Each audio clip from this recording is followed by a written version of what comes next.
फिरौने वक्त को ललकारता लहजा, मजलूम का जानिबदार, आम आदमी का अखबार।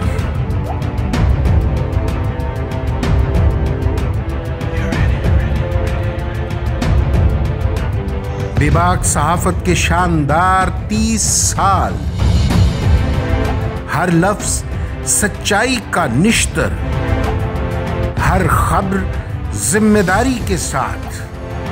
अब गयूर मुहिब्बे वतनों के शहर गुजरांवाला में 9 नवंबर से अपनी आशात का बाकायदा आगाज कर रहा है।